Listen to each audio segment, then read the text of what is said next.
is an opportunity for citizens to address the City Council. Please state your name and address if you desire.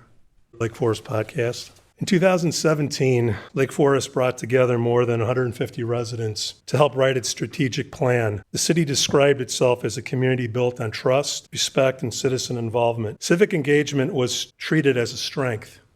Leadership meant visibility, empathy, and communication. That culture built this city, but it's slipping away. I'm tired of watching people ask for trust, say the right things to earn it, get what they want, and then go silent. I believe Mayor Randy Tack when he said leadership meant taking responsibility, listening first, and communicating clearly. Instead, he's governed by silence. When residents asked why the city said nothing after the Charlie Kirk vigil, we were told it's not the mayor's job or not the city manager's role. That's not leadership. Managing a checkbook is stewardship, not leadership. And let's be honest, this is a well-heeled town. I'm not throwing a parade because someone can balance a budget. That's the minimum. Lake Forest is a community of overachievers. We expect more from our leaders, especially those who use their trust to get elected. Our charter says the mayor shall give the council such information and recommend such measures as he may deem advantageous to the city. Communication isn't optional, it's a duty. Silence after a civic crisis isn't professionalism. It's avoidance. Even in private conversations, the mayor has said he can't be involved in anything political, but mourning violence isn't political, it's human. If you agree with your community in private, say so in public.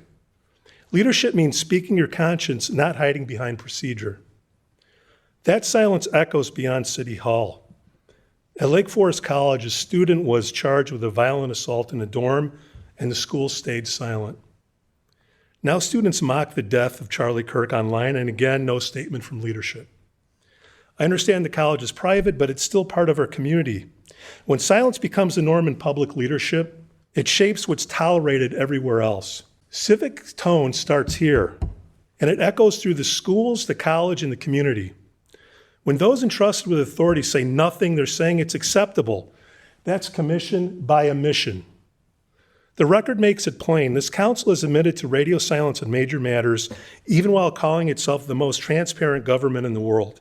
The contradiction speaks for itself. Former Mayor George Pandelayan faced the public during the George Floyd protests and after the Highland Park tragedy. He spoke, he reassured, he led. His alderman urged the next mayor to engage with residents. That call was ignored. Now we see the same pattern in those who want to lead next.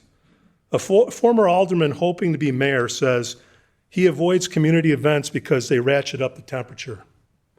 Alderman Eileen Luby and Alderman Nancy Nova chose to sit this one out on a major vote. When conversations get tough, it's easier to abstain than to stand. But that's not leadership, is it? We've reached a point where civic engagement is treated like a liability, where leaders define engagement as risk management, not leadership presence. That's not calm, that's avoidance disguised as prudence. Mayor Tack's term is ending, so this is a message to whoever comes next. Whether it's Luby, Novitt, or that former alderman who wants to be mayor, learn from this. Lead visibly. Speak when it matters. The culture you build will outlast you for better or for worse. Lake Forest doesn't need more managers, it needs leaders. Silence is not neutrality, it's surrender. Thank you for your time. Thank you. Is there anyone else that would like to address the council? My name is Lori Fitzgerald. I live on Washington Road. I am a longtime resident of Lake Forest, and I'm here to comment on the lack of visibility by Lake Forest leadership during the Charlie Kirk vigil. Charlie Kirk was assassinated because he was planting the seeds of Christianity in the hearts and minds of young people all over the world. Lake Forest is a town that has either a church or a bank on virtually every street corner.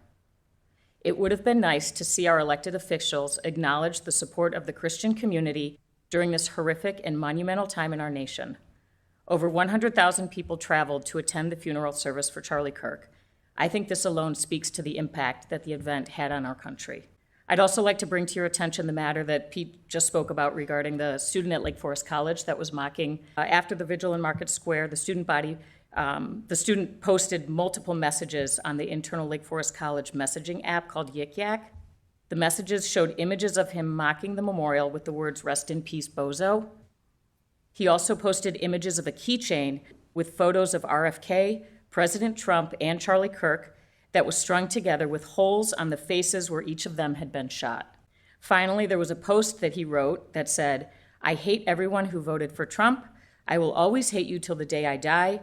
Our country will never forget your names. Our future generations will spit on your graves."